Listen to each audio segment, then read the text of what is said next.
Amen. Le point que je voulais soulever pour que nos bien-aimés puissent nous aider. Frère Georges et frère Patrick Alain Patrick, vous pouvez nous aider. Si moi je suis dans l'erreur ou si c'est comme ça. Ouais, je suis dans 1 Corinthiens chapitre 14, le verset 13. 1 Corinthiens chapitre 14, le verset 13, je lis la parole de Dieu. Que les femmes se taisent dans les assemblées, car il ne leur est pas permis d'y parler, mais qu'elles soient soumises selon qu'il est dit aussi la loi. Amen. La Bible dit que les femmes se taisent. Je ne sais pas, tout à l'heure là, je vis la sœur Patricia, permettez-moi, elle a demandé à la sœur Nadia de lui chanter un cantique. La Bible lui dit, il n'est pas permis d'y parler dans l'ensemble des saints. Mais je n'ai pas compris et je ne sais pas si je suis dans l'erreur. Les frères pouvaient aussi nous éclairer là-dessus. Je me rappelle à la prochaine réunion, dans la prière de midi, j'avais demandé, la sœur Nadia avait posé une question, elle avait lu la Bible. Et moi, je l'ai reposé une question par rapport à ce qu'elle avait lu. Quand la sœur Nadia voulait nous répondre, quand la sœur Patricia plutôt voulait me répondre, directement, frère Patrick Alain a intervenu. Il a dit qu'il n'est pas permis à la sœur Patricia de me répondre parce que nous étions dans le culte. Et aujourd'hui, quand la sœur Patricia prend la parole en pleine prière, demande à la sœur Nadia de lui chanter les cantiques. Je ne sais pas si c'est par rapport à ces versets que nous avons lus à 1 Corinthiens. Est-ce que, parce qu'on a dit ici, il n'est pas permis d'y parler, qu'il se taise. Bon, je ne sais pas, nos bien-aimés, aidez-moi s'il vous plaît par rapport à ces problèmes, si vous êtes avec moi.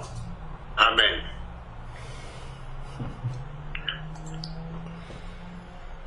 Amen. Amen. Gloire au Seigneur. Amen. Bon, on va prier et puis on va examiner ce que la parole de Dieu dit. Éternel, Père de miséricorde, tu es grand, tu es tout puissant. Seigneur, ta parole est une lampe à nos pieds, afin que nous ne puissions pas trébucher lorsque nous marchons, Seigneur Père éternel, mais que nous puissions marcher exactement dans ta volonté. Père, nous avons tant besoin de ton esprit, afin que ton esprit puisse nous éclairer sur toutes choses, pour que nous puissions te rendre un culte qui te soit agréable, pas un culte, Seigneur Dieu, qui ne convient pas à ta sainteté. Seigneur Dieu, viens encore au secours, Seigneur Père éternel, à notre secours par ton esprit, afin, Seigneur Dieu Tout-Puissant, que nous puissions comprendre ta parole telle que tu veux que nous la comprenions. Seigneur Dieu, dirige-nous dans tous les partages que nous allons avoir, que cela ne soit que pour ta gloire, au nom de Jésus-Christ. Amen. Amen. Alors, Frère Thierry, on va prendre le 1 Corinthiens 14, verset 34. Comme dans toutes les églises des saints, que les femmes se taisent dans les assemblées, car il ne leur est pas permis d'y parler, mais qu'elles soient soumises, comme le dit aussi la loi. Bon, si on s'arrête là, on risque de ne pas bien comprendre de quoi il est question. La Bible s'explique toujours par elle-même. Donc, si nous lisons ça comme ça et nous nous arrêtons là, on dit que les femmes se taisent dans les assemblées car il ne leur est pas permis d'y parler. Ça veut dire que lorsque toutes nos sœurs viennent là, et il y a un micro qui est ouvert. Ça fait écho. Donc, lorsque nos sœurs viennent dans les réunions, si on lit seulement le verset ci et qu'on l'applique littéralement, elles viennent, elles se taisent. Même si on vous dit bonjour, vous ne devez pas nous répondre. Vous devez vous taire. Si vous voulez chanter des cantiques, vous vous taisez également. Vous n'avez rien à dire, vous écoutez et puis vous partez après. Si on lit simplement ça littéralement comme ça veut dire que la femme doit venir, elle s'assoit, elle écoute la parole du début jusqu'à la fin, elle écoute même la louange, elle n'a pas le droit d'entonner, elle n'a même pas le droit de chanter, elle n'a pas le droit d'ouvrir la bouche, et elle attend à la fin, et puis elle part. Si on lit littéralement, c'est comme ça qu'on doit le comprendre. Si nous partons sur cette explication-là, pour qu'une explication puisse être envisageable, une compréhension de la parole de Dieu, pour qu'elle puisse être envisageable, il ne faudrait pas qu'elle contredise d'autres passages de la parole, mais il faudrait plutôt que d'autres passages de la parole confirment ce qui est en train d'être dit. C'est pour ça que dans un autre cadre, enfin c'est pas pour ça, mais dans un autre cadre de la parole, ça peut nous aider. Le Seigneur dit que sur la déposition de 2-3 témoins, on peut attester quelque chose. Dans un verset, la parole souvent est soutenue par d'autres versets. Bon, si nous partons sur le fait qu'une sœur ne peut même pas ouvrir la bouche dans l'église, prenons déjà un exemple, tournons 2 chapitres en arrière, prenons 1 Corinthiens chapitre 11, qui parle du port du foulard, du port du voile. Donc, il est dit ici, 1 Corinthiens chapitre 11, verset 5. Toute femme, au contraire, qui prie ou qui prophétise la tête non voilée, déshonore son chef, c'est comme si elle était rasée. C'est comme si elle était rasée. Donc ça, déjà, ça pose un problème. Parce qu'on ne prie pas en se taisant, on ne prophétise pas la bouche fermée. Donc ce verset-ci dit que la femme chrétienne peut prier et peut prophétiser. Donc, et explique de quelle manière elle doit se présenter devant le Seigneur pour prier et pour prophétiser. Donc, elle a l'opportunité de pouvoir parler dans l'église, prier et prophétiser. Déjà, ça ne se fait pas la bouche fermée. Donc, on peut prendre un exemple dans l'église, dans Actes chapitre 21. Actes chapitre 21.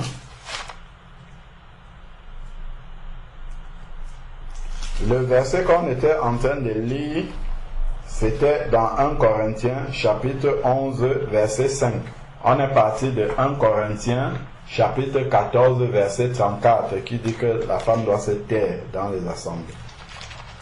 Donc, nous sommes en train de voir si c'est se taire de manière littérale, de se taire toujours, ou bien est-ce qu'il y a un cadre que la parole de Dieu a défini. Bon, donc on a dit 1 Corinthiens chapitre, Actes chapitre 21. Actes chapitre 21, nous prenons le verset 8 et 9. Versets 8 et 9. Actes chapitre 21, 8 et 9. Parti le lendemain, nous sommes arrivés à Césarée. Étant entrés dans la maison de Philippe l'évangéliste, qui était l'un des 7. Ce sont les 7 qui ont été choisis pour servir aux tables au départ, dans Actes chapitre 6, dont il était diacre au départ, après il est devenu évangéliste. Donc, il était l'un des 7. Nous avons demeuré chez lui. Donc, chez lui, il avait 4 filles vierges qui prophétisaient. Donc, il y avait une assemblée des saints qui se réunissait chez Philippe, dans sa maison là-bas. Lui-même, il était évangéliste et il y avait 4 filles vierges qui prophétisaient. Donc, elles ne prophétisaient pas la bouche fermée. Bon, gardons un doigt dessus. Allons dans 1 Corinthiens, toujours chapitre 14, puisqu'on parle de prophétiser là. Regardons c'est quoi la prophétie pour attester ce que nous sommes en train de dire là. 1 Corinthiens, toujours chapitre 14, il y a 4 filles vierges qui prophétisent dans l'église. 1 Corinthiens, chapitre 14, verset 3. Celui qui prophétise, au contraire, quel est le mot qui est écrit? Parle aux hommes, les édifie, les exhorte et les console. Donc, les 4 filles vierges qui prophétisent parlent aux hommes. Donc, elles peuvent ouvrir la bouche pour parler aux hommes. Donc, elles parlent aux hommes pour exercer le don de prophétie que Dieu leur a donné. Et donc, elles vont exhorter, elles vont édifier, exhorter et consoler. Les 4 filles vierges de Philippe l'évangéliste. Donc, nous voyons déjà, au travers juste de ces quelques exemples-là, que la femme peut être amenée à parler dans l'église. Parce que, ne serait-ce que le fait de pouvoir exhorter, le fait de pouvoir prophétiser et prier, déjà, ça lui donne. Allons maintenant dans Tite. Prenons Tite.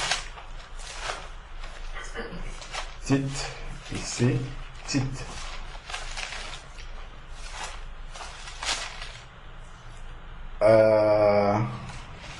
Avant d'aller dans Tite, prenons Matthieu 18, juste pour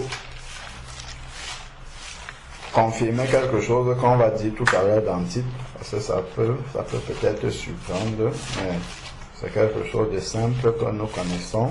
Matthieu chapitre 18, verset 23, si je ne me trompe pas. Matthieu 18, 23, Matthieu chapitre 18. Non, ce n'est pas le verset 23. Voilà, c'est plutôt le verset 20.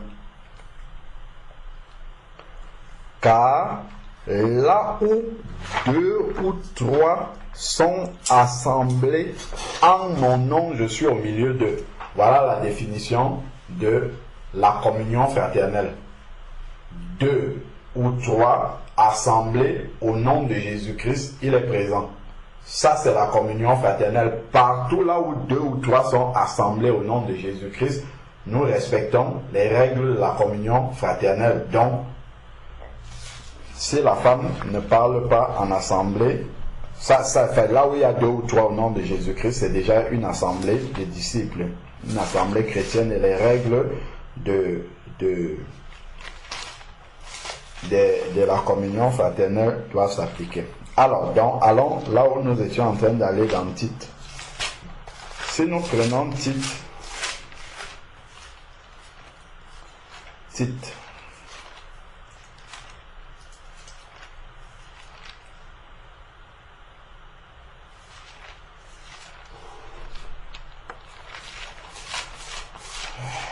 alors, Tite, chapitre 2. Tite 2. Tite chapitre 2, verset 3. Tite 2, verset 3 dit que les femmes âgées doivent avoir l'extérieur qui convient à la piété, qui convient à la sainteté, n'être ni médisantes ni asservies aux excès de vin, qu'elles doivent donner de bonnes instructions afin d'apprendre aux jeunes femmes à aimer leurs maris et leurs enfants, à être chastes, occupées aux soins, domestiques, bonnes, soumises, chacune à son mari, afin que la parole de Dieu ne soit pas calomniée. Donc, ça, ce sont des femmes âgées qui ont un rôle d'instruction. Donc, elles doivent donner de bonnes instructions. Donc, là où elles sont 2 ou 3 déjà réunies comme ça au nom de Jésus, le Seigneur est présent, c'est une assemblée.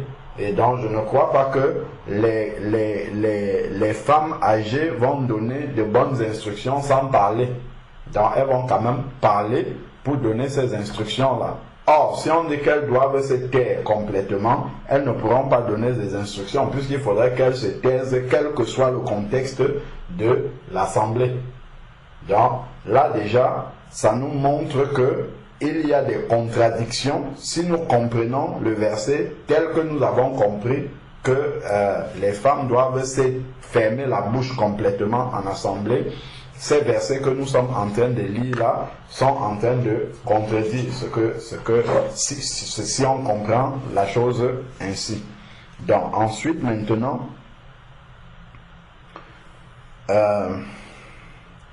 alors, si nous revenons dans le verset qui retient notre attention, retournons dans le contexte pour voir de quoi est-ce que l'apôtre Paul est en train de parler ici. Il dit déjà au verset 26 que nous lisons habituellement de 1 Corinthiens chapitre 14, « Que fait donc, frères, lorsque vous vous assemblez, chacun a-t-il un cantique, une instruction ?» Alors, excusez-moi, je vais vérifier quelque chose. Alors, ici, tac.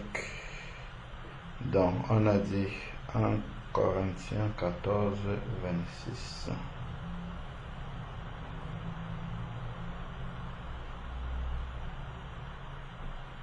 1 Corinthiens chapitre 14.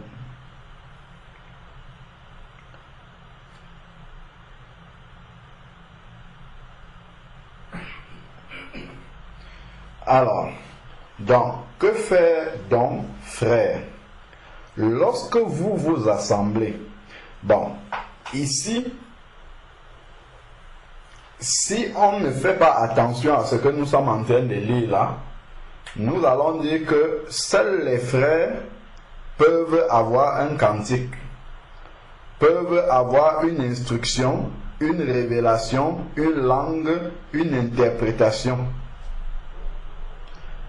Que faire donc, frères, lorsque vous vous assemblez, chacun, il n'y a pas que les frères qui sont en assemblée, c'est chaque personne.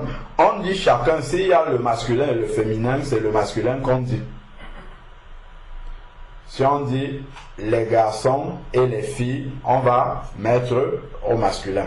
Bon, donc chacun, c'est tous les membres de l'assemblée.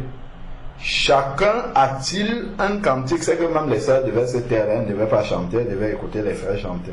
Donc, chacun a-t-il un cantique? Chacun des membres de l'assemblée, une sœur ou un frère. Une instruction, une révélation. Donc, elle peut avoir un don, le don de parole de sagesse, le don de parole de connaissance, le don du discernement des esprits, tous ces dons que nous lisons dans 1 Corinthiens chapitre 12, ici là, juste derrière. Revenons un peu, puisque nous parlons des dons, je vais juste lire un verset dans 1 Corinthiens chapitre 12, après on va continuer, parce que la Bible s'explique par elle-même. 1 Corinthiens chapitre 12, bon, il parle des dons, les différents dons. On peut lire par exemple à partir du verset 7 jusqu'au verset 11, mais c'est le 11 qui nous intéresse, c'est juste pour voir ces dons là. Or à chacun la manifestation de l'esprit est donnée pour l'utilité commune. Donc, quand on parle de à chacun, ici, là, c'est chaque membre du corps de Christ, homme comme femme. C'est chaque personne dans laquelle l'Esprit de Dieu agit. Or, il n'y a pas que les frères qui ont l'Esprit de Dieu, les sœurs aussi ont reçu l'Esprit de Dieu. Donc, il dit, or, à chaque membre de l'Assemblée des saints qui a le Saint-Esprit, la manifestation de l'Esprit, parce que l'Esprit est dans cette personne-là, est donnée pour l'utilité commune. Donc, en effet, à l'un est donné par l'Esprit la parole de sagesse. Donc, une sœur peut recevoir du Seigneur le don de parole de sagesse. La parole dit c'est quelque chose qu'on doit dire, on doit prononcer. Donc, si une sœur doit systématiquement se taire en assemblée, la parole de sagesse qu'elle a reçue ne va jamais pouvoir s'exercer en assemblée. Ça contredit déjà si nous croyons que la femme ne doit pas du tout, elle ne doit rien dire dans l'assemblée. Si elle a la parole de sagesse, ça sera pour rien.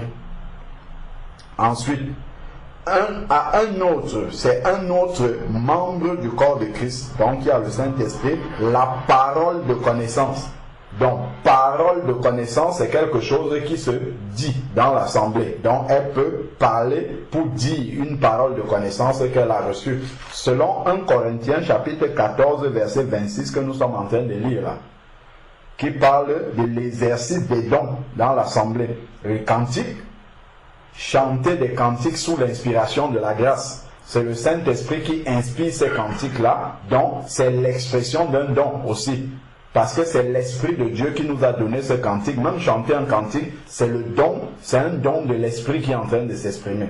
Donc ensuite, maintenant, ici, une instruction, une révélation, une langue, une interprétation, tout ça sont des dons que l'Esprit communique. Donc, la parole, nous revenons dans 1 Corinthiens chapitre 12, la parole de connaissance selon le même esprit. Bon, un autre, la foi, par le même esprit. Bon, là on peut dire que c'est un don qui pourrait s'exprimer sans la parole.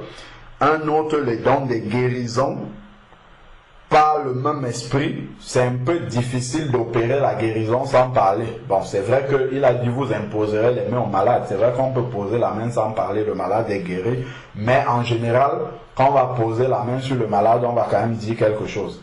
Donc, la sœur peut être amenée à manifester le don de guérison en parlant dans l'assemblée. Donc, en priant. Donc, ensuite, maintenant, dans les dons de guérison, ensuite, par le même esprit, les autres, les dons de miracles. Bon, les miracles, il est fort possible qu'on soit amené à parler pour manifester les miracles. Quand Jésus a transformé l'eau en vin, il a dû dire des choses quand même pour que ça s'accomplisse. Quand il est arrivé devant le tombeau de Lazare et qu'il a dit Lazare sort, il a fallu qu'il dise pour que justement le miracle puisse se produire. Parce que le miracle obéit à la parole. La parole que nous prononçons, c'est comme si c'est Jésus qui la prononce et ça produit le miracle. Donc, la parole va sortir. Donc, le don de miracle. Ensuite, la prophétie, dont nous avons déjà dit, elle exhorte, elle édifie. Donc, c'est une parole d'édification, d'exhortation, de consolation. Donc, ça amène à parler. Donc, un autre, le discernement des esprits. Bon, ça, à la limite, il n'y a pas la parole forcément. Un autre, la diversité des langues. Un autre, l'interprétation des langues. Une sœur peut recevoir l'interprétation. Quelqu'un peut commencer à parler en langue en assemblée et une sœur a l'interprétation. Elle ne va pas se taire. Il va falloir qu'elle donne cette interprétation parce que c'est un message que Dieu a envoyé pour l'assemblée et l'assemblée doit recevoir ce message. Donc, elle doit recevoir l'interprétation et là, il faudrait que la sœur puisse ouvrir la bouche pour donner le message qu'elle a reçu. Donc, le verset que je nous amenais pour lire ici, c'est que un seul et même esprit opère toutes ces choses-là, tous les dons que nous avons lus là, les distribuant à chacun en particulier. Le chacun ici, comme nous disons, c'est mis pour les membres du corps de Christ, hommes et femmes. Les distribuant à chacun en particulier comme il veut. On a vu les filles de Philippe là-bas qui sont 4 filles qui prophétisent. Donc ici, Le Saint-Esprit communique ces dons-là comme il veut. Homme ou femme, il communique ces dons-là, les dons de l'Esprit. Et elles doivent l'exercer dans le cadre de 1 Corinthiens chapitre 14, verset 26. Maintenant, que faire donc, frères, lorsque vous vous assemblez ainsi de suite? Donc, comme je disais, si nous lisons seulement que faire donc, frères, nous pouvons penser que ce verset, la suite là, il n'y a que les frères qui peuvent exercer les cantiques, les instructions, ainsi de suite. Mais pour bien comprendre, il faut lire la suite. Si nous lisons la suite, qu'est-ce qui est dit? Si l'un parle en langue, un des assistants, une des personnes qui est dans l'église, si un parle en langue, tout au moins 2 ou 3, et encore chacun à son tour, qu'il y ait un interprète. Donc, il faut que quelqu'un interprète. Tout ça là, ça peut être une sœur qui parle en langue, ça peut être une autre sœur qui interprète, mais bon, supposons que ce message-ci, 1 Corinthiens 14, 26, s'adresse juste aux frères, parce que c'est écrit que faire donc frère. Donc, s'il n'y a pas d'interprète, qu'on se taise dans l'église et qu'on parle à soi-même.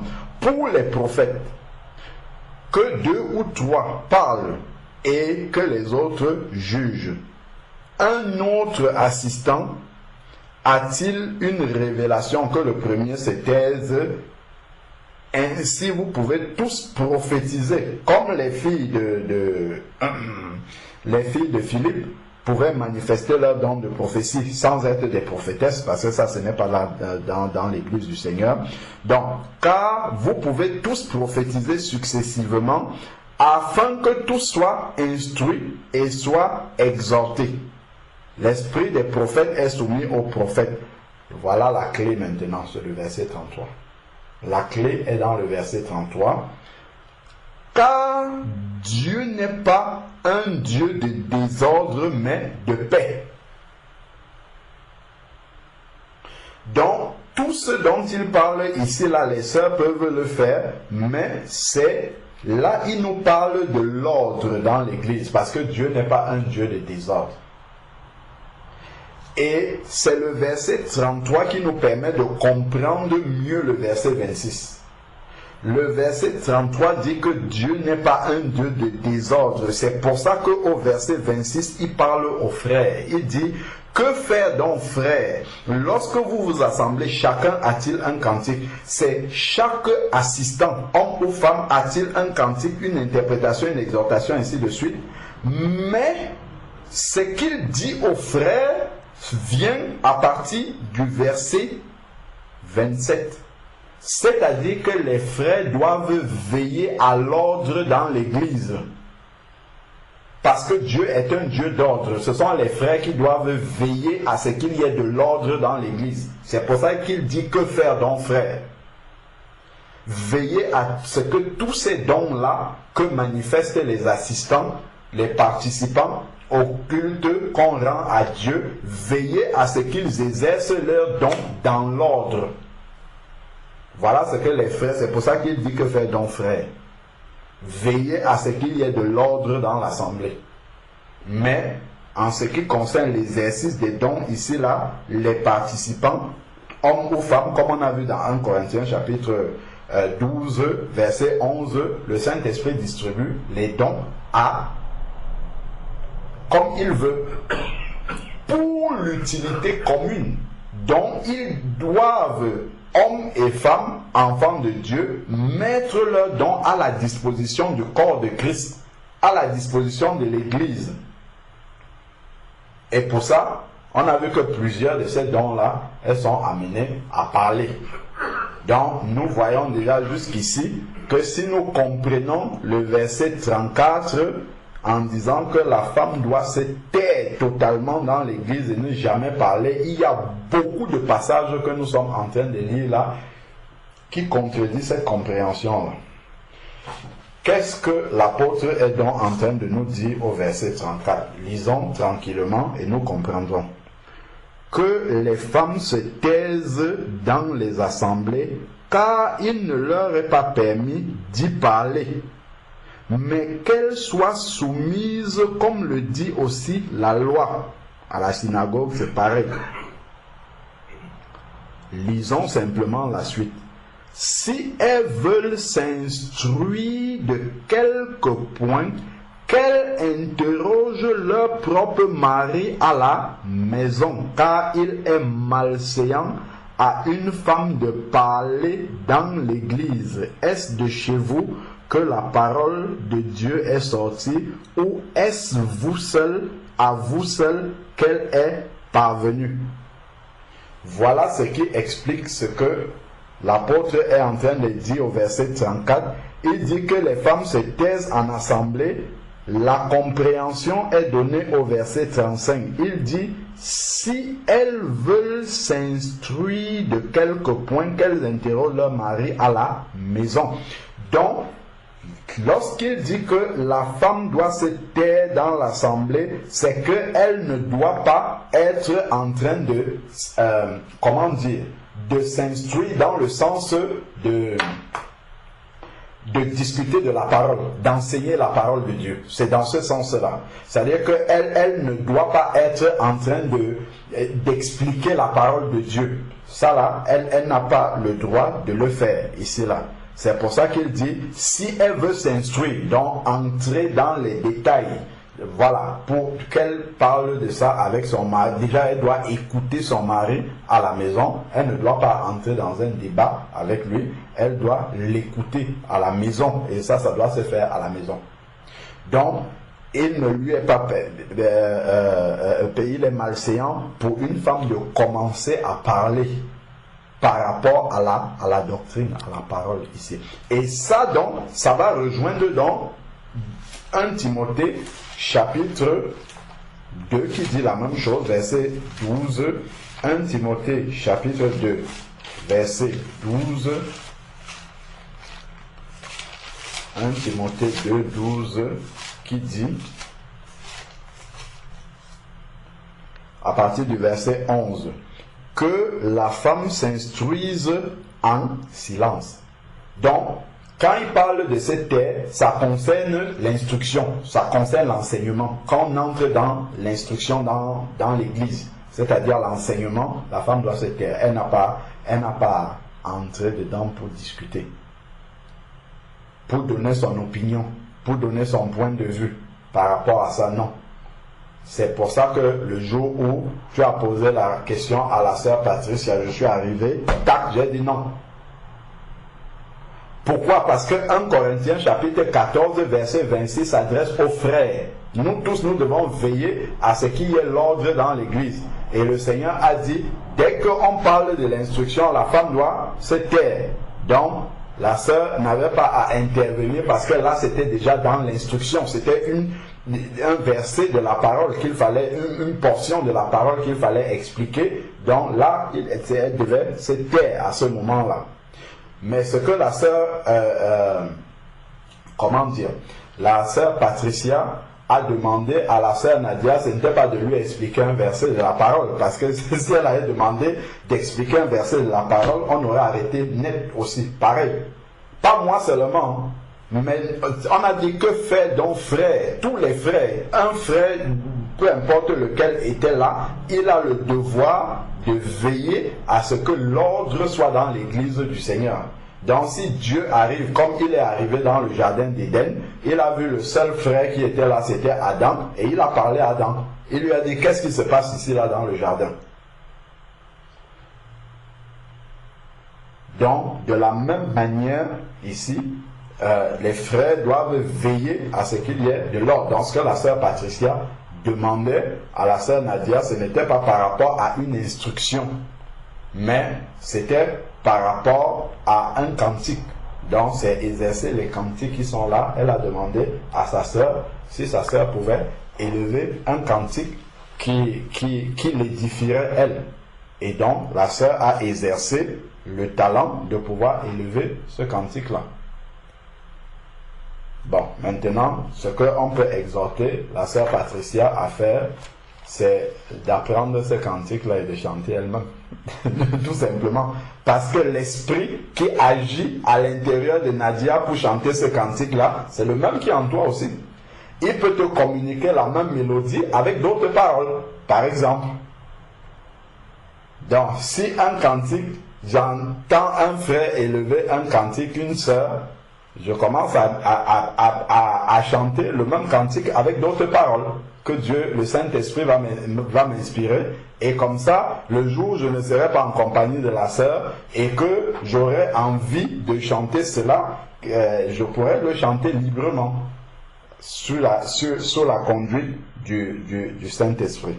Donc, voilà un peu l'explication qui me semble cohérente avec le reste de la parole de Dieu. Donc, les femmes s'instruisent, on était dans 1 Timothée chapitre 2 verset 11, que la femme s'instruise en silence. Ça c'est là dans l'instruction, là, c'est là où il y a le silence. Quand on entre dans la parole de Dieu, on commence à décortiquer les versets, la femme doit se taire à ce moment-là, parce que, on le sait bien, Genèse chapitre 3, le diable, regardons, excuse-moi frère Thierry, regarde un peu, retournons un peu dans Genèse pour voir quelque chose.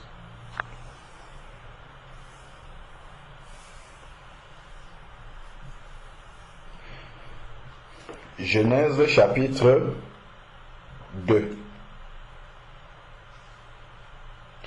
Avant d'aller dans Genèse chapitre 2, finissons de lire le verset 12, pour qu'on comprenne pourquoi je vais dans Genèse. Parce qu'on peut ne pas comprendre pourquoi on va là dans Genèse. C'est bien de voir, parce que l'apôtre, quand il parle dans Timothée, c'est lui-même qui nous renvoie dans Genèse. Ce n'est pas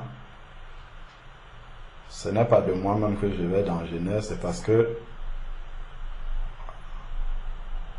l'apôtre nous dit que l'explication est dans la Genèse. Donc, finissons de lire. Nous sommes dans 1 Timothée, chapitre 2. On a lu le verset 11. Donc, que la femme s'instruise en silence avec une entière soumission. Je ne permets pas à la femme d'enseigner. Donc on voit que le silence là concerne ce qui est de l'enseignement. Donc il a parlé d'instruire et maintenant il nous éclaire sur qu'est-ce que ça signifie instruire, c'est enseigner. Ni de prendre autorité sur l'homme, mais qu'elle demeure dans le silence. Pourquoi? Parce que enseigner, en fait, si nous nous souvenons, il y a plusieurs passages qui nous disent que Jésus n'enseignait pas comme les pharisiens, mais il enseignait comme ayant autorité. Donc, lorsque nous enseignons dans l'église, nous enseignons avec l'autorité du Seigneur. Il faut avoir une autorité du Seigneur pour pouvoir enseigner dans l'église. Beaucoup de personnes s'élèvent, il y a beaucoup de femmes qui enseignent, mais elles n'ont pas reçu l'autorité du Seigneur. Il n'y a pas le sceau du Seigneur là-dedans. Parce que s'il y a le sceau du Seigneur dedans, ça contredit cette parole-ci. Il n'y a pas le sceau du Seigneur. Mais elles peuvent enseigner. Elles peuvent même enseigner et avoir des révélations extraordinaires. Mais il n'y a pas le sceau. Il n'y a pas l'approbation du Seigneur là-dessus. Et c'est ça qui fait toute la différence. Elles enseignent sans l'autorité de Dieu pour le faire. Bon. Ensuite, ici, il est dit, mais qu'elle demeure dans le silence. Donc, verset 13. Car Adam, regardons donc. C'est ça qui va nous renvoyer dans le livre de la Genèse. Car Adam a été formé le premier. Ève ensuite. Donc il y a quelque chose dans l'ordre de la création. Adam a été créé en premier et Ève ensuite. Quand on regarde ça comme ça, qu'est-ce que ça peut avoir comme implication par rapport au fait que la femme ne doit pas enseigner? Allons dans le livre de la Genèse, on va comprendre. Il y a un ordre dans lequel, et Dieu ne s'est pas trompé en faisant des choses comme ça. Regardons un peu.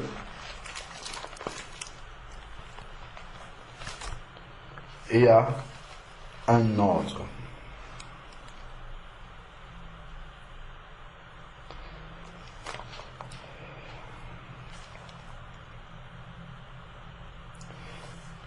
Genèse chapitre 2 verset 7.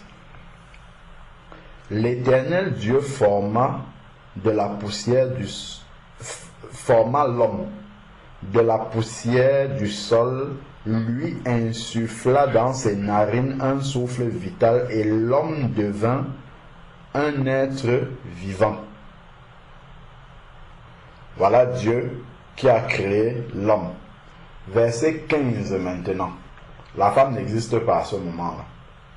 L'Éternel Dieu prit l'homme et le plaça, il n'y a pas la femme, il dit bien l'homme. Il prit l'homme et le plaça dans le jardin. Dieu ne s'est pas trompé.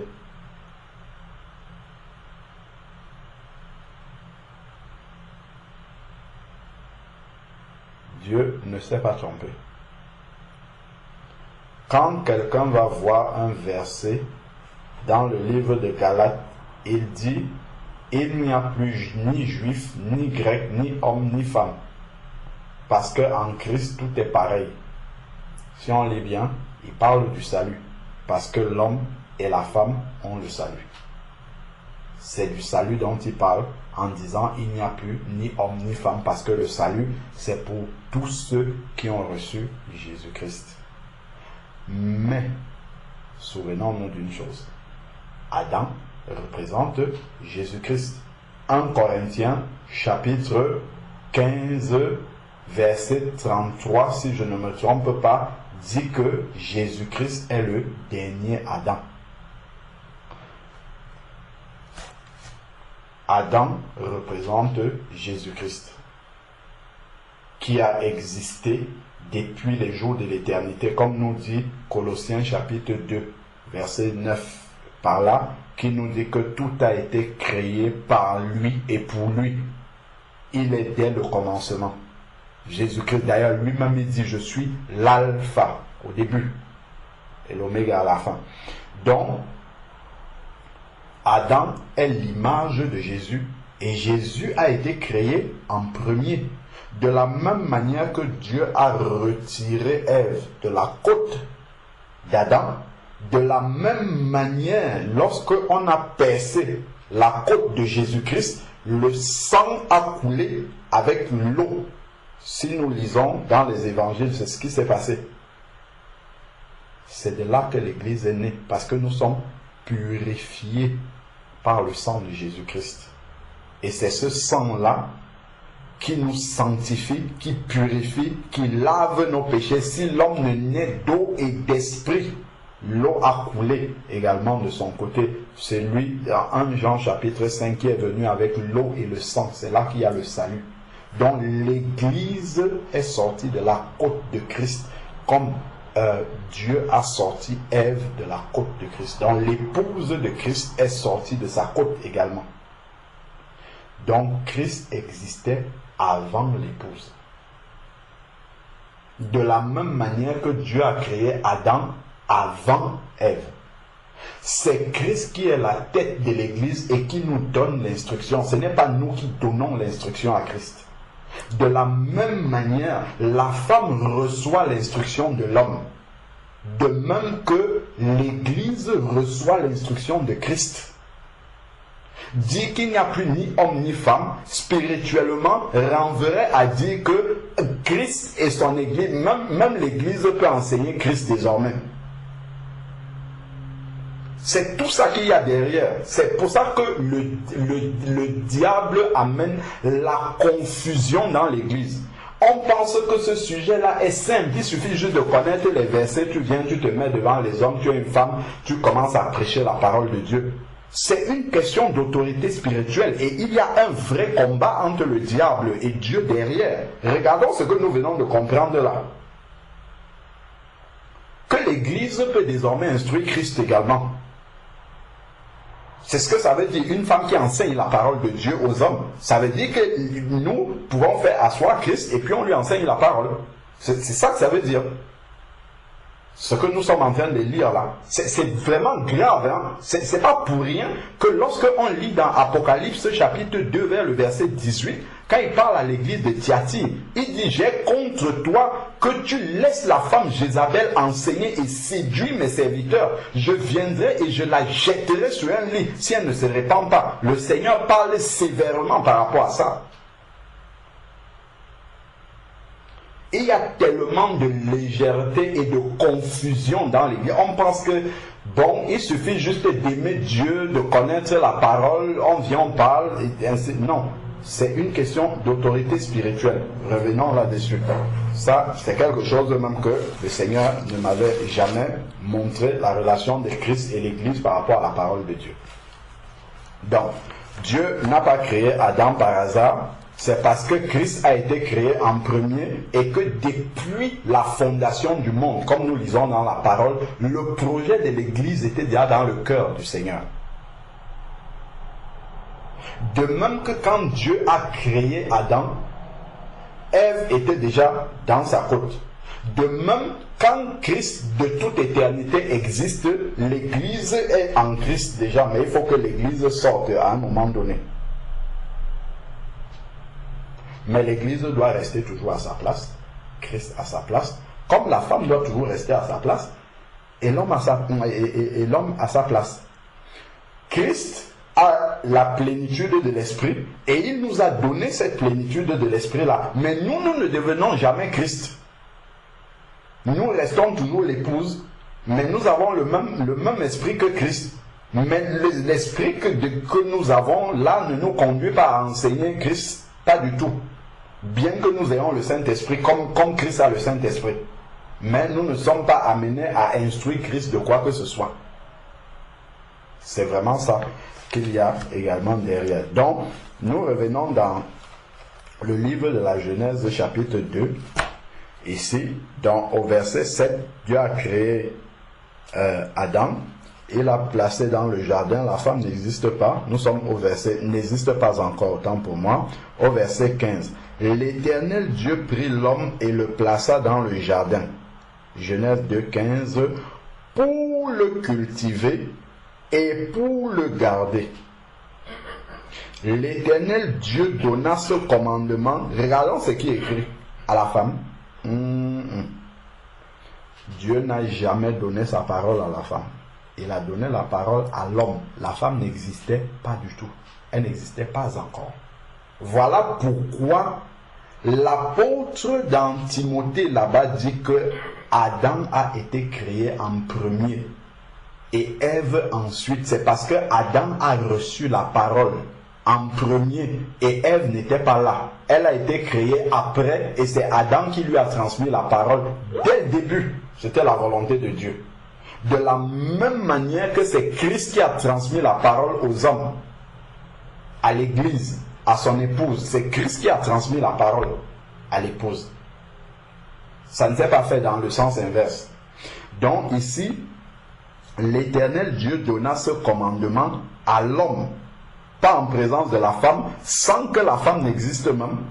Tu pourras manger de tous les arbres, là on est dans la parole, de tous les arbres du jardin, mais tu ne mangeras pas l'arbre de la connaissance du bien et du mal, car le jour où tu en mangeras, tu mourras. Voilà la parole de Dieu, l'instruction que Dieu lui l'a donnée, c'est l'enseignement que Dieu a donné à Adam. La femme n'était pas là. Nous lisons, nous descendons au verset maintenant 21. Alors l'Éternel Dieu fit tomber un profond sommeil sur l'homme qui s'endormit. Il prit ses côtes, il prit une de ses côtes et referma la chair à sa place. Donc voilà Dieu qui est en train de créer la femme. L'Éternel Dieu forma une femme. Voilà, il endort l'homme. Ça c'est l'anesthésie générale. Alors les médecins la médecine n'a rien créé. Dieu lui faisait ça depuis le commencement. Donc il a endormi l'homme et puis il a sorti la côte et puis il a refermé la chair à la place. Dieu faisait déjà la chirurgie sans douleur. Il endort avec d'anesthésie spirituelle. Donc, ensuite, maintenant, l'Éternel Dieu forma une femme de la côte qu'il avait prise à l'homme. L'homme existait avant et il a fait ensuite la femme à partir de l'homme. Donc, ensuite, maintenant, et l'homme dit, cette fois-ci, c'est l'os de mes os, la chair de ma chair. Bon, on connaît la suite. Allons au chapitre 3 maintenant. Si nous lisons jusqu'à la fin là, regardons. D'ailleurs, je vais lire pour nous montrer quelque chose. Donc, une fois, l'Éternel Dieu forma une femme de la côte qu'il avait prise à l'homme et l'amena vers l'homme. Dieu crée la femme, il amène la femme vers l'homme. Regardons le plan de Dieu. Dieu est tellement minutieux, c'est-à-dire qu'il n'y a pas d'erreur dans la parole du Seigneur. C'est nous, quand on essaye de mettre la sagesse humaine, quand on essaye de faire les choses humainement, de dire je peux donc je fais, sans considérer la pensée profonde de Dieu, des erreurs commencent à arriver dans la parole du Seigneur. Beaucoup d'erreurs. Regardons déjà la première que nous venons, le Saint-Esprit vient de nous éclairer que c'est comme si l'Église peut enseigner Christ maintenant. Une première implication. Regardons ici maintenant ce que Dieu a fait. Il a créé Ève. Et qu'est-ce qu'il va faire? L'Éternel Dieu, nous sommes au verset 22. L'Éternel Dieu forma une femme de la côte qu'il avait prise chez l'homme. Et qu'est-ce qu'il fait? Il amène la femme vers l'homme.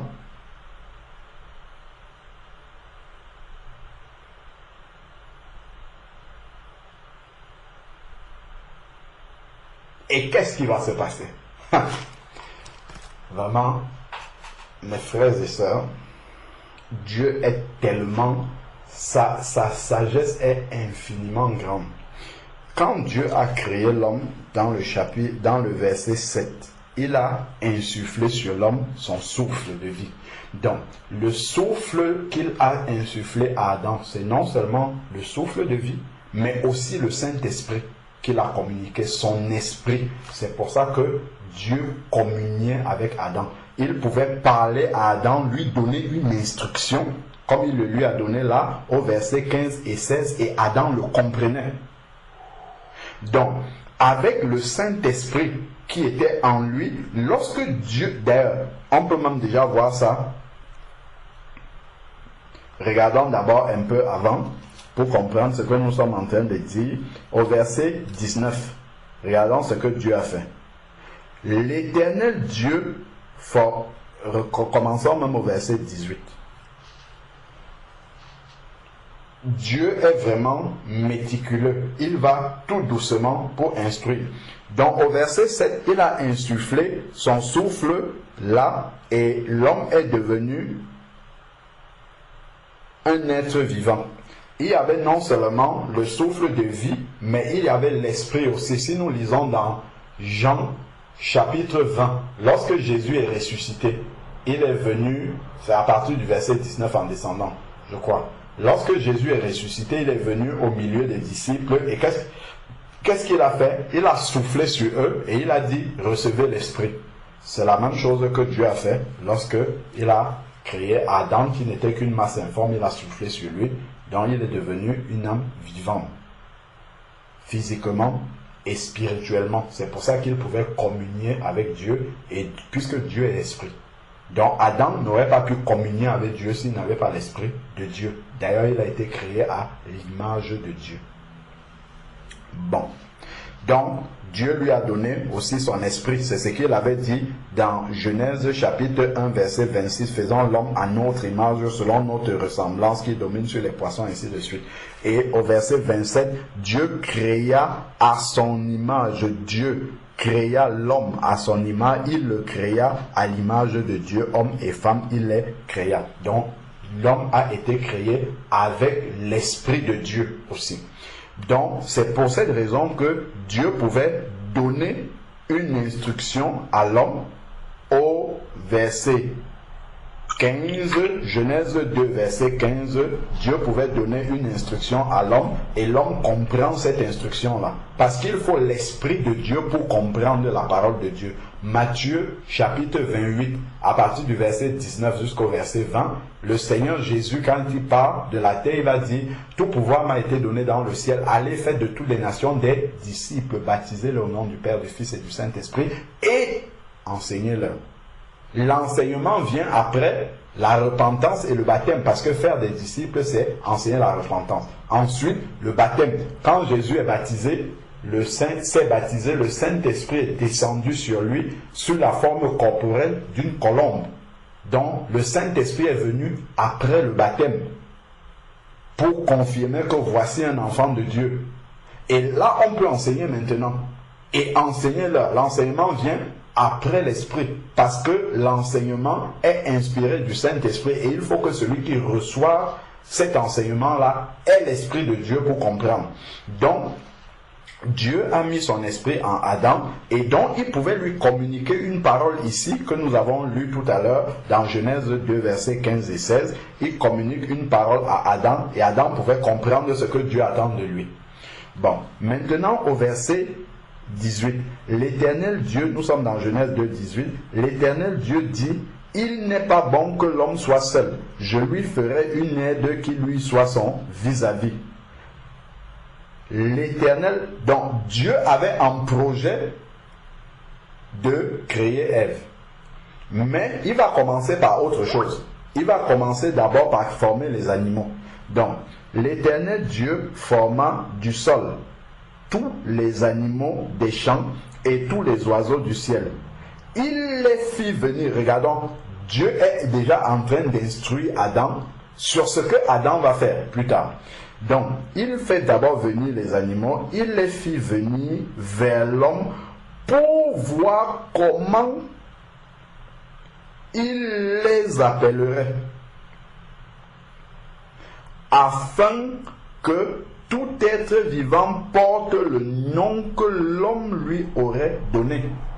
C'est de cette manière-là que Dieu a transmis l'autorité à l'homme sur les animaux.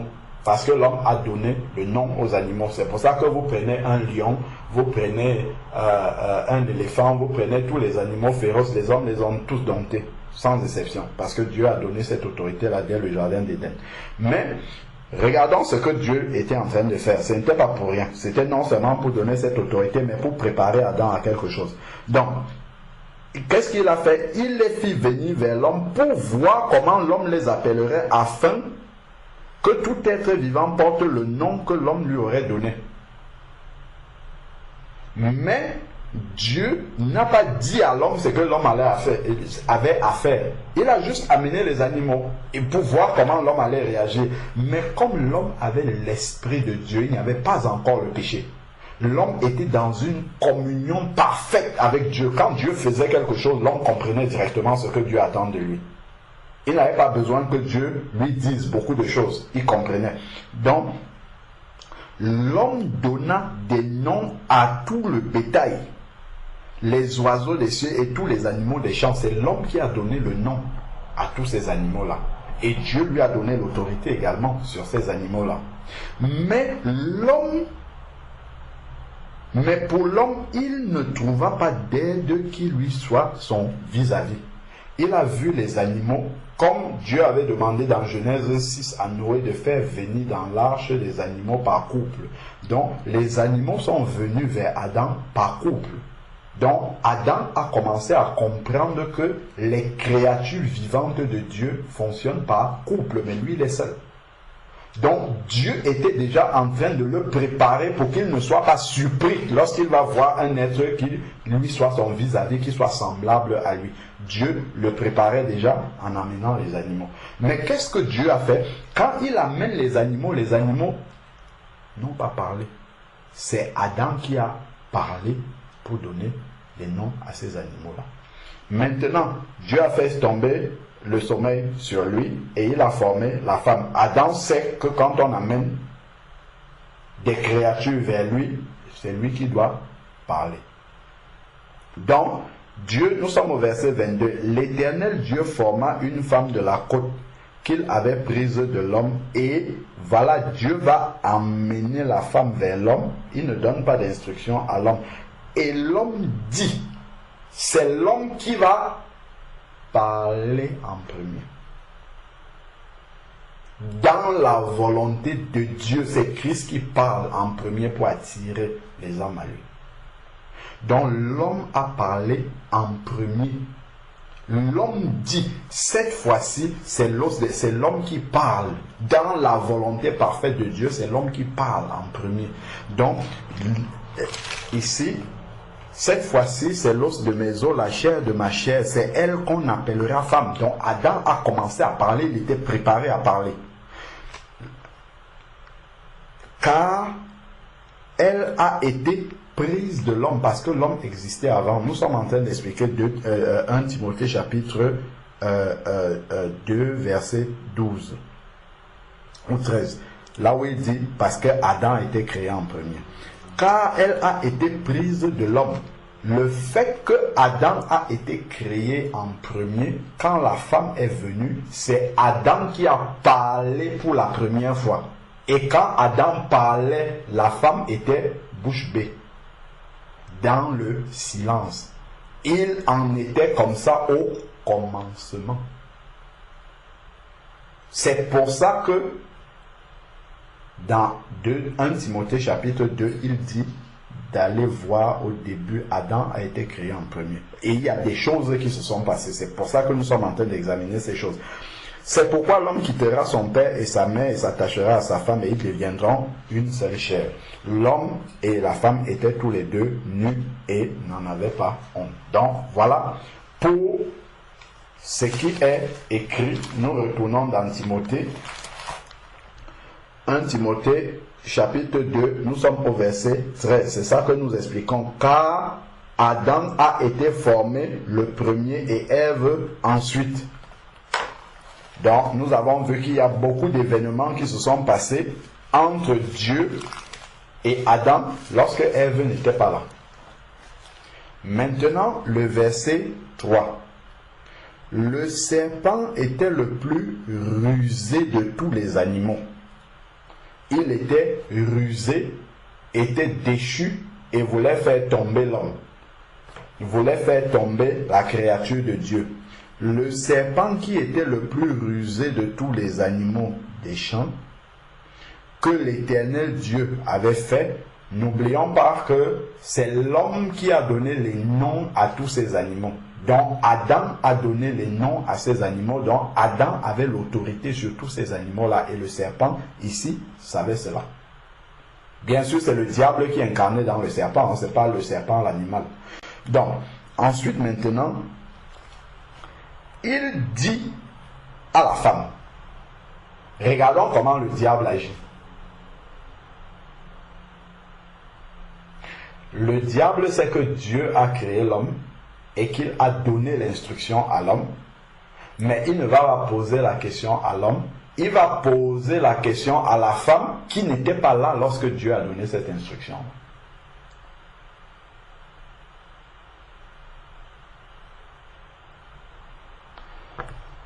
Voilà pourquoi la Bible dit qu'il était le plus rusé. Donc, c'est à la femme qu'il va poser la question.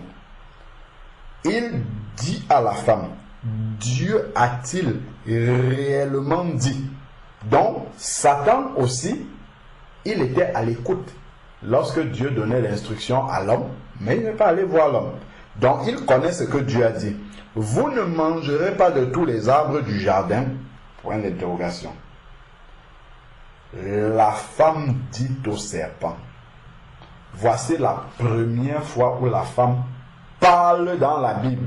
Lorsqu'elle a été créée, elle a été amenée vers Adam, c'est Adam qui a parlé, elle n'a rien dit, elle est demeurée dans le silence. La toute première fois que la femme ouvre la bouche dans la Bible, regardons ce qu'elle va faire.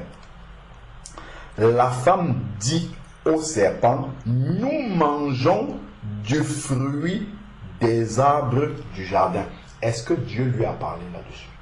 Nous avons lu dans Genèse chapitre 2, Dieu n'a jamais parlé de ça avec la femme. Dieu a parlé de ça à Adam. Ensuite, il a créé la femme en sortant la femme de la côte d'Adam. Et c'est Adam qui lui a transmis l'instruction du Seigneur. C'est pour ça qu'elle le connaît et voilà. De la même manière que l'Église qui est sortie de la côte de Christ reçoit de Christ l'instruction du Seigneur. C'est la même chose. C'est pas autrement. Donc ensuite ici, voilà maintenant, la femme ouvre la bouche pour la première fois dans la Bible. Mais quand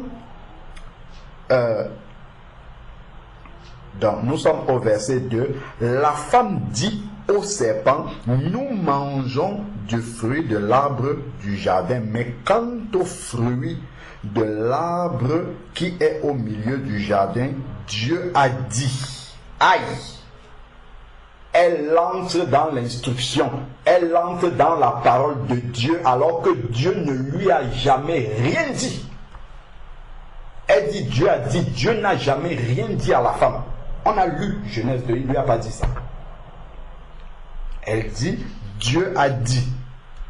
C'est Adam qui lui a communiqué ça et c'était la volonté de Dieu. Dieu ne s'est pas trompé en donnant l'instruction à Adam lorsque la femme n'était pas encore créée. C'était la volonté de Dieu. C'était dans le plan de Dieu qu'il en soit ainsi. Dieu aurait pu attendre, si Dieu veut que la femme puisse enseigner la parole, il aurait pu attendre de créer Ève et que les deux soient avec lui et qu'il leur donne l'instruction à tous les deux. Mais Dieu n'a pas agi ainsi. Il a mis un ordre, il a créé Adam, il lui a donné l'instruction, il a créé Ève ensuite.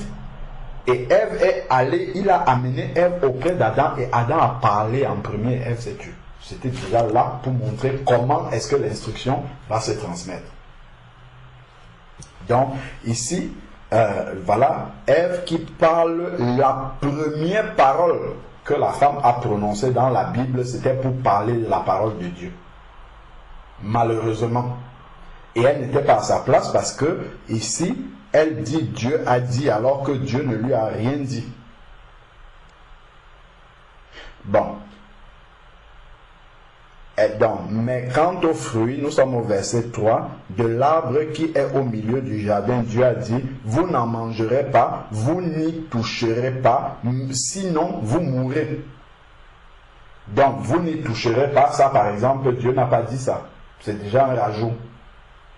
Bon, donc, alors le serpent dit à la femme, vous ne mourrez pas, pas du tout, ainsi de suite. Donc la séduction a commencé parce qu'elle a ouvert une porte pour discuter de la parole de Dieu avec le diable, alors que ce n'était pas ça qu'elle avait à faire.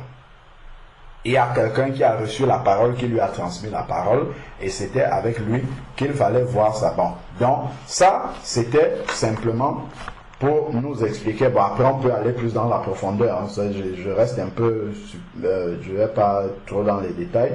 Donc, car nous sommes dans 1 Timothée chapitre 2, car Adam a été formé le premier et Ève ensuite.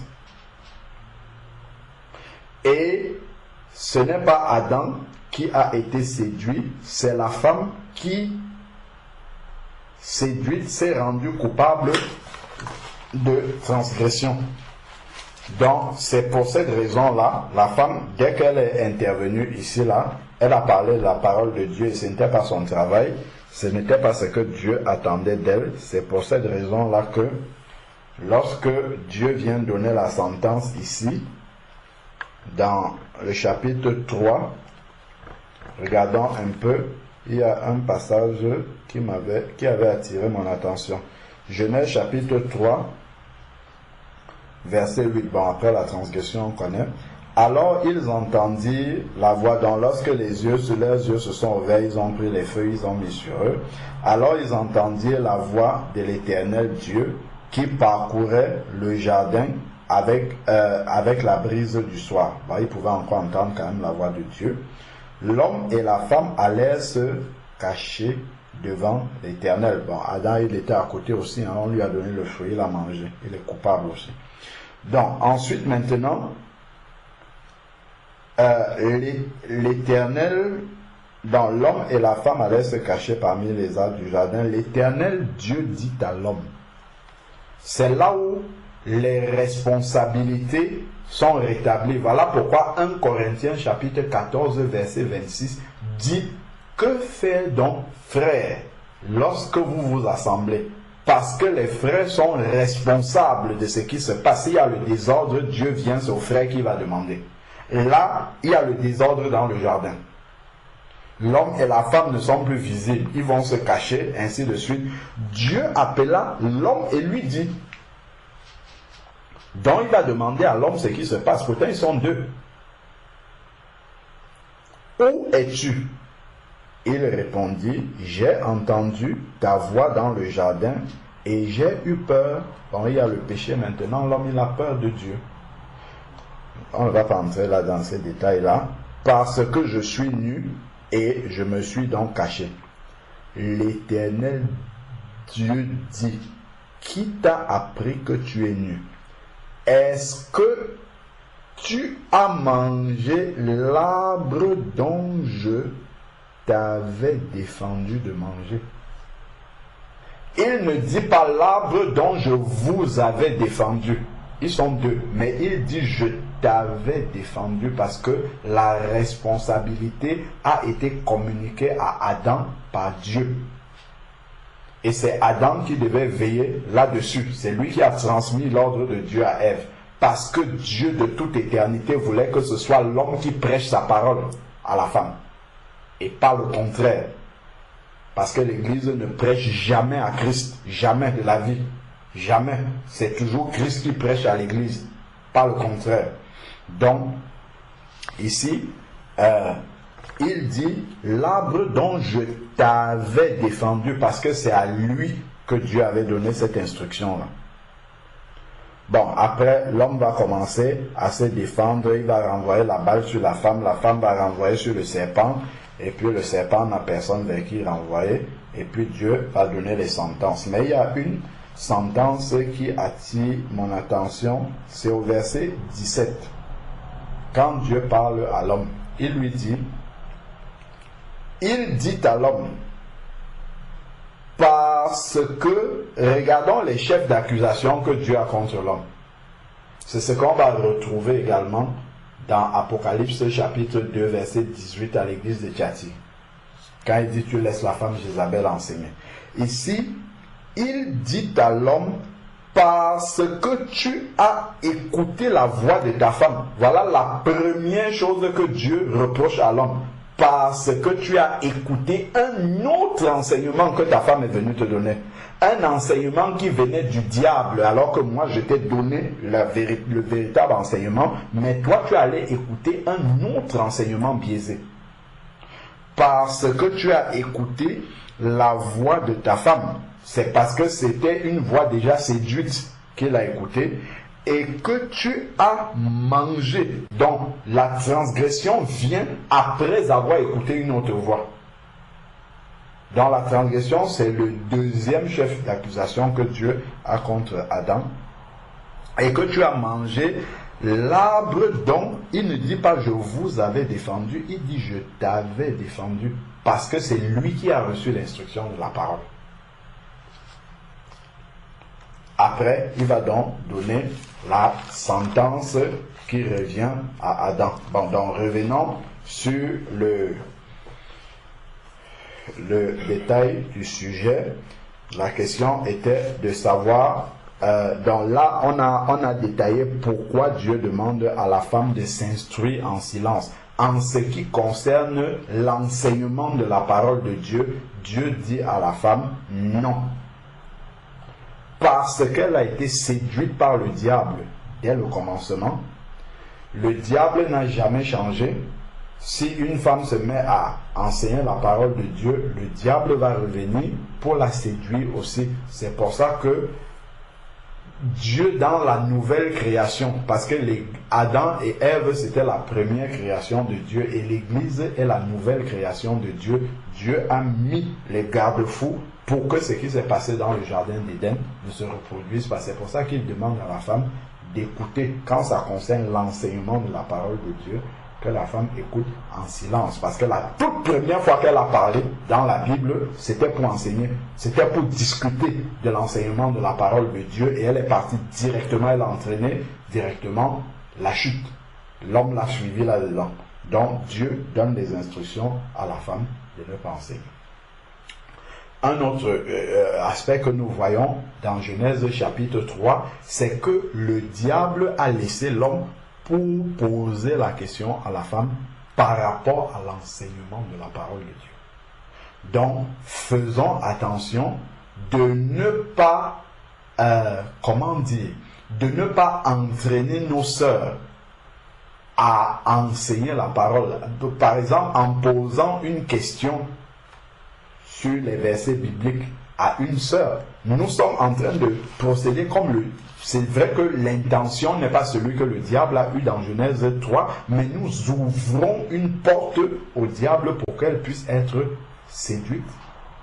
Donc, nous devons faire attention à ça. Si Dieu a dit qu'elle doit écouter l'instruction, l'enseignement en silence, il faudra qu'elle puisse l'écouter en silence. Maintenant, l'exercice des dons spirituels et tout ça, ce n'est pas l'enseignement de la parole de Dieu. Elle communique les grâces que Dieu a déposées, comme on a vu qu'elles doivent instruire les plus jeunes, ainsi de suite, à respecter leur mari, à faire des soins domestiques, ainsi de suite. Et il y a beaucoup d'autres, il y a beaucoup d'autres responsabilités que Dieu accorde à la femme dans l'assemblée, mais qui ne sont pas des rôles de, d'autorité spirituelle dans l'église, qui va conduire la femme à parler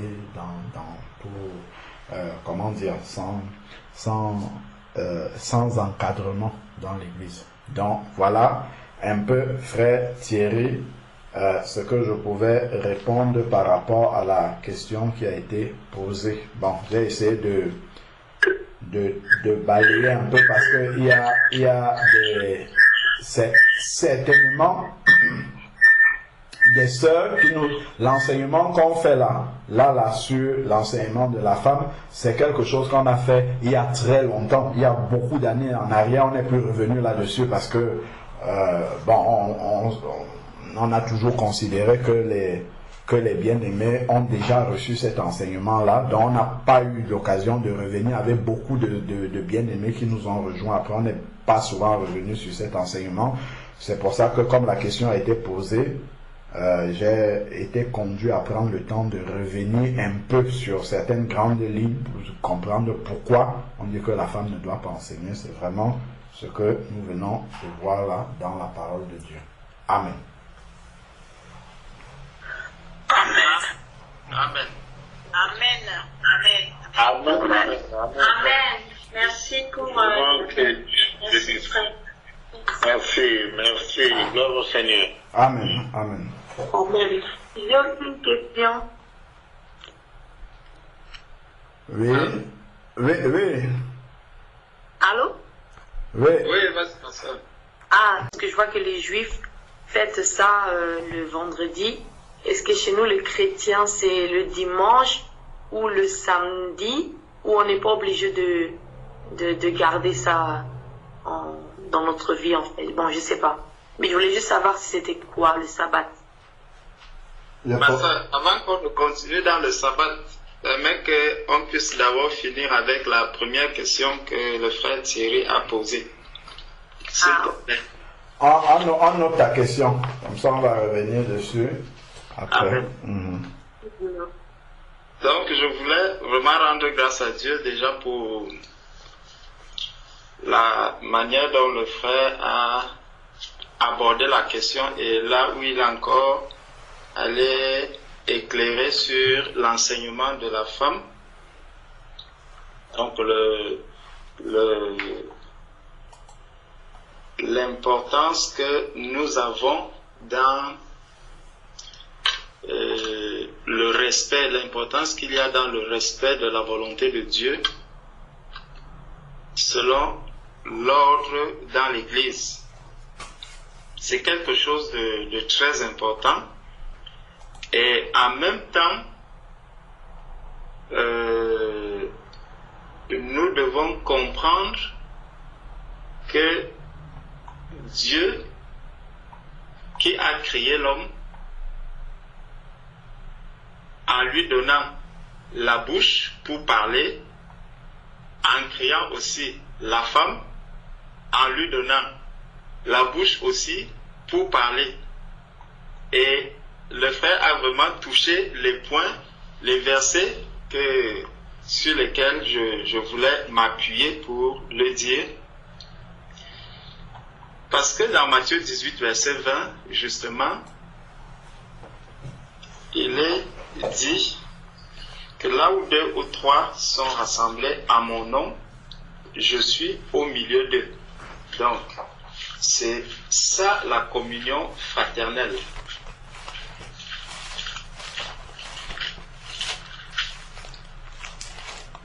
Car là où 2 ou 3 sont assemblés à mon nom, je suis au milieu d'eux.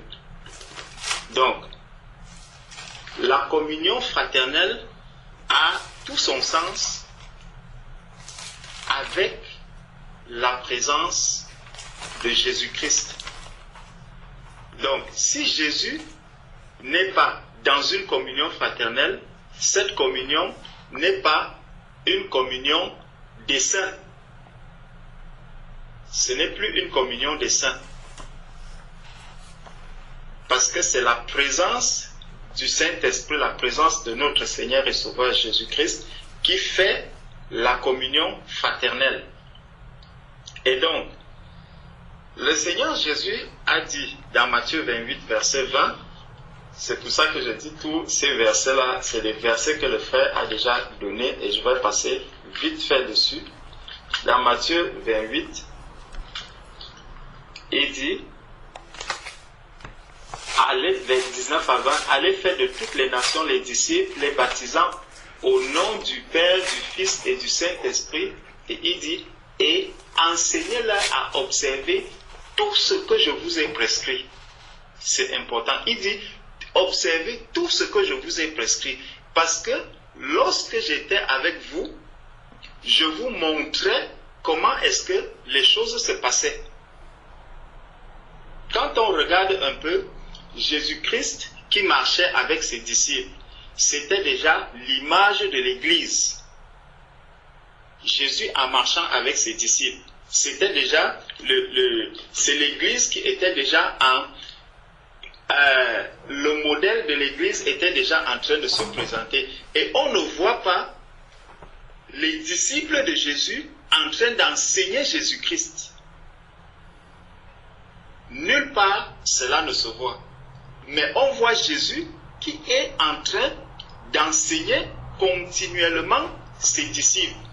C'est ça la communion fraternelle. Ces disciples sont l'image de l'Église. Donc, c'est eux qui vont, c'est eux déjà même qui seront les premiers à recevoir le Saint-Esprit. Donc, l'Église, c'est eux, en fait. C'est eux les débuts de l'Église. C'est tous ceux qui étaient là avec Jésus. Plus la présence physique de Jésus, comme Jésus-Christ était là physiquement, c'était donc, on peut appeler ça l'Église. Les 3 années que Jésus-Christ a marché physiquement avec ses disciples, c'était l'Église qui était là en ce moment. Mais sauf que dans Acte 2, quand on dit que l'Église naît dans Acte 2, c'est parce que l'Esprit Saint arrive dans les disciples et là, il constitue l'Église. Mais Jésus était déjà avec l'image de l'Église avec lui. Et gloire à Dieu parce que ce que j'étais en train de voir dans tout cela, c'est ça que le frère a ressorti lorsqu'il a parlé de l'Église qui enseigne Jésus-Christ. C'est pour ça que je rends vraiment grâce au Seigneur. Mais le point sur lequel je voulais m'attarder un peu plus, c'est sur le fait que les sœurs qui sont dans l'Église ont justement aussi le devoir de s'exprimer dans l'Église. Les sœurs doivent s'exprimer dans l'Église. C'est important. Le frère a pris tous les passages qu'il a cités, mais nous voyons que depuis la Genèse, justement où le frère est parti, depuis la Genèse, c'est par là que je voulais commencer aussi. Dans Genèse chapitre 3, au verset 9, on voit que ça, c'est Dieu lui-même. Dans la présence de Dieu, Dieu va arriver et il y a quelque chose de très important à ce niveau. Dans Genèse chapitre 3,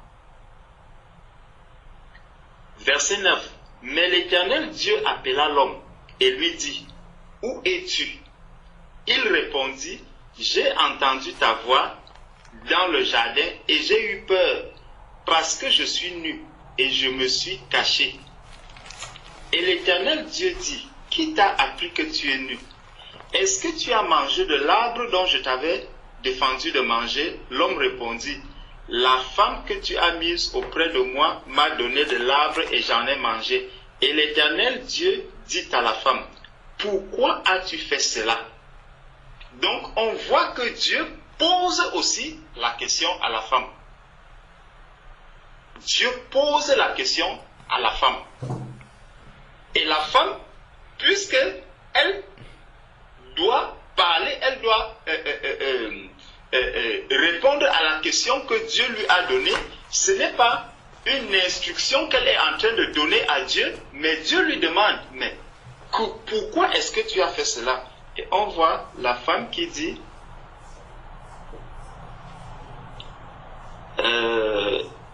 et répondit, bon,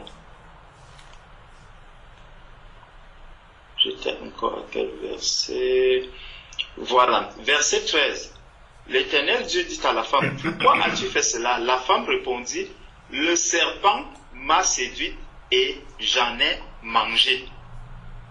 Le serpent m'a séduit et j'en ai mangé. Retenons bien la réponse que la femme va donner. Parce que cette réponse-là, elle est importante.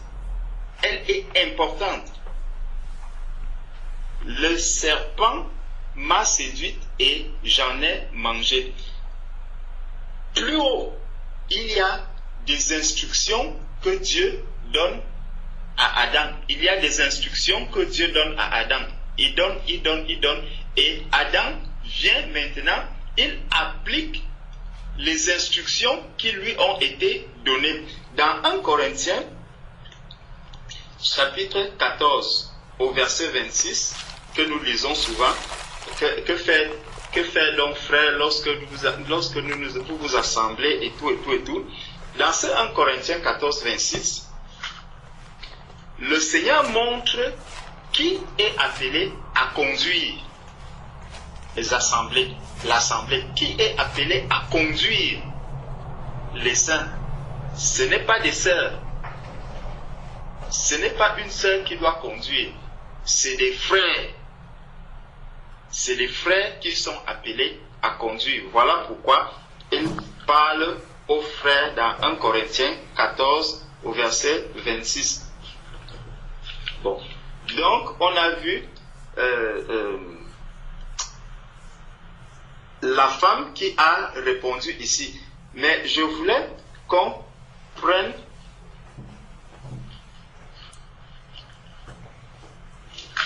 au verset 34. Revenons au verset 34 qui nous dit que les femmes se taisent dans l'assemblée, car il ne leur est pas permis d'y parler, mais qu'elles soient soumises selon que le dit aussi la loi. Si elles veulent s'instruire sur quelque chose, qu'elles interrogent leur mari à la maison, car il est malséant à une femme de parler dans l'église. Car il est malséant à une femme de parler dans l'église. Dans 1 Timothée 2, verset 12, on comprend, le Seigneur nous dit au travers de l'apôtre Paul, je ne permets pas à la femme d'enseigner. Je ne permets pas à la femme d'enseigner. Allons maintenant voir qu'est-ce que l'enseignement. Et c'est pour ça que je dis, c'était important que l'on voit la réponse que Ève a donnée. le Seigneur a dit, je ne permets pas à la femme d'enseigner. Dans le psaume 119,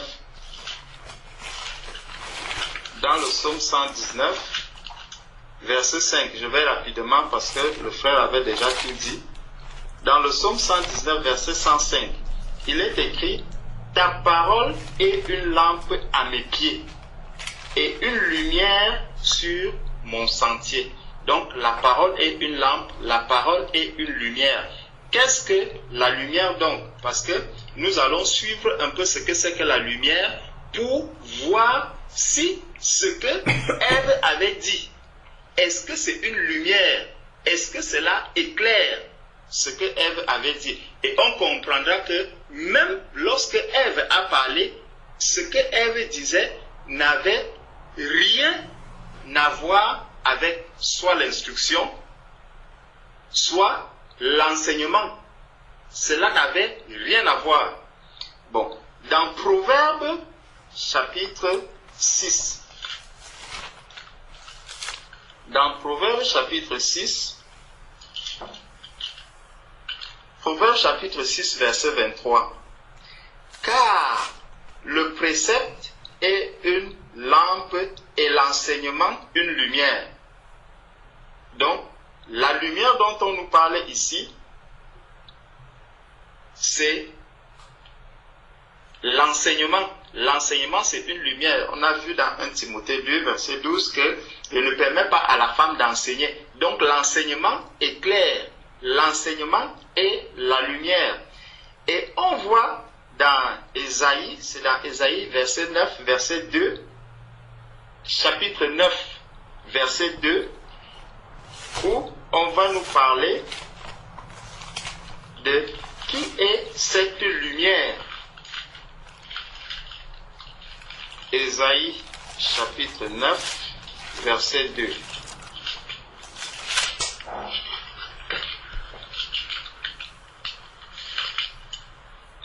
Ésaïe chapitre 9, verset 2. Le peuple qui marchait dans les ténèbres voit une grande lumière. Sur ceux qui habitaient le pays de l'ombre de la mort, une lumière resplendit. Une lumière resplendit. Dans Jean chapitre 3, verset 19, on nous dit que la lumière étant venue dans le monde. Donc, c'est Jésus-Christ, c'est de Jésus-Christ qu'on est en train de parler. C'est Jésus-Christ qui est cette lumière. Donc, l'enseignement, ce n'est rien d'autre que la parole de Dieu, ce n'est rien d'autre que l'instruction, ce n'est rien d'autre que ce qui éclaire le sentier. Donc, lorsque je commence à éclairer le sentier avec la parole de Dieu, là, je suis en train de donner déjà un enseignement. Je suis déjà en train de donner une instruction. Ceci étant, comme on a déjà compris ce que c'est que l'instruction, ce que c'est que l'enseignement, lorsque Ève va donc répondre à Dieu ici en disant que et l'Éternel, Dieu dit à la femme, pourquoi as-tu fait cela? La femme répondit, le serpent m'a séduit et j'en ai mangé. Est-ce que c'est un enseignement que Ève est en train de donner? Non. Est-ce que c'est une instruction que Ève est en train de donner? Non. Elle répond simplement à une question qui lui a été posée par le Seigneur concernant sa marche. Un frère peut arriver, mais ma sœur, pourquoi dans l'assemblée tu es en train de prier sans le voile? La sœur va ouvrir la bouche et elle dira, frère, je n'ai pas le voile. Cette sœur, est-ce qu'elle est en train d'enseigner sur le voile? Non, elle a répondu à la question qui lui a été simplement posée. Elle n'a donné ni une instruction, ni un enseignement. Là, je vais vraiment sur des choses basiques, sur des choses terre à terre. Sur des choses basiques. Le frère a pris les dons spirituels, la prière, les cantiques et tout et tout. je rentre dans ce que nous sommes en train de voir ici dans la parole de Dieu. Et on va encore voir, on a vu que la communion fraternelle, c'était Jésus, c'est quand Jésus est là, en présence de Jésus. Si nous prenons Jean, chapitre 4, on va voir la Samaritaine qui va parler aussi en présence de Jésus. Jésus a dit, là où 2 ou 3 sont rassemblés à mon nom, je suis au milieu d'eux. C'est vrai, lorsqu'il parlait avec la Samaritaine, ses disciples n'étaient pas encore là. Bon. Donc, si on estime que ça, ce n'est pas le modèle que l'on doit suivre, on peut laisser même la Samaritaine de côté parce que les disciples n'étaient pas là. Jésus était seul avec la Samaritaine. Allons donc dans Jean 8.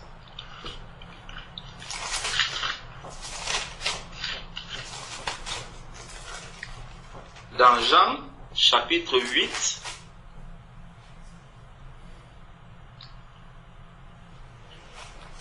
voilà. Jean chapitre 8, à partir du verset 9. Quand ils entendirent cela, accusés par leur conscience, ils se retirèrent un à un, depuis le plus âgé jusqu'au dernier, et Jésus y resta seul avec la femme qui était là au milieu. Alors s'étant relevé et ne voyant plus la femme, Jésus lui dit, « Femme, où sont ceux qui t'accusaient? Personne ne t'a-t-il condamné? » Elle répondit, « Non, Seigneur. » Et Jésus lui dit, « Je ne te condamne pas non plus. Va et ne pêche plus. » La femme a quand même répondu à Jésus-Christ. La femme a répondu à Jésus-Christ. Donc, la femme peut quand même parler en présence du Seigneur. Jean, chapitre 20. Bien, allons-y, pas à pas. Jean, chapitre 11. D'abord, dans Jean, chapitre 11, il dit, à partir du verset 25. Là, c'était tout à l'heure, on a vu le cas de la femme prostituée. Dans Jean chapitre 11, à partir du verset 25, Jésus lui dit, « Je suis la résurrection et la vie. Celui qui croit en moi vivra quand même il serait mort. Et quiconque vit et croit en moi ne mourra jamais. Crois-tu cela? » Elle lui dit. Donc là, c'est la résurrection de Lazare. C'est Marthe qui va parler. Elle lui dit, « Oui, Seigneur, je crois que tu es le Christ, le Fils de Dieu, qui devait venir dans le monde. » Ayant parlé ainsi, elle s'en alla, puis elle appela secrètement Marie, sa sœur, et lui dit, « Le Maître est ici, et il te demande. » Dès que Marie eut entendu, elle se leva promptement et alla vers lui, car Jésus n'était pas encore entré dans le village, mais il était dans le lieu où Marthe l'avait rencontré. Les Juifs qui étaient avec Marie dans la maison et qui la consolaient l'ayant vue, se levaient promptement et sortirent, la suivirent, disant, « Elle va au sépulcre pour y pleurer. » Lorsque Marie fut arrivée là où était Jésus et qu'elle le vit, elle tomba à ses pieds et lui dit, « Seigneur, si tu eusses été ici, mon frère ne serait pas mort. » Donc, la femme parle quand même dans la présence du Seigneur. Mais dis à quelqu'un que si tu étais là, mon frère ne serait pas mort. Ce n'est ni un enseignement, ni une instruction qu'elle est en train de donner au Seigneur. Donc, elle n'éclaire en rien le Seigneur en lui disant cela. Jésus la voyant pleurer, ça, on continue. On prend Jean chapitre 20. Jean chapitre 20.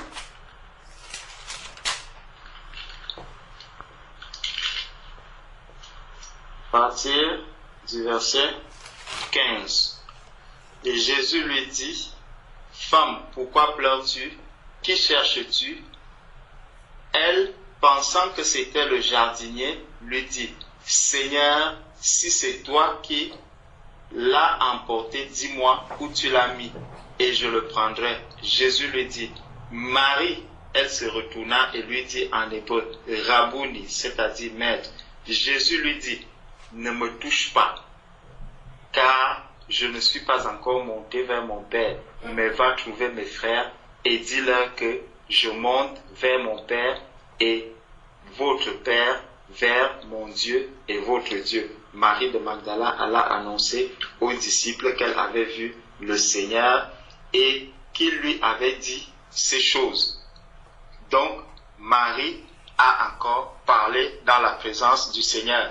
Et on voit même dans le livre d'Apocalypse, ceux qui parlent également au Seigneur en lui demandant quand est-ce qu'il viendra pour les venger.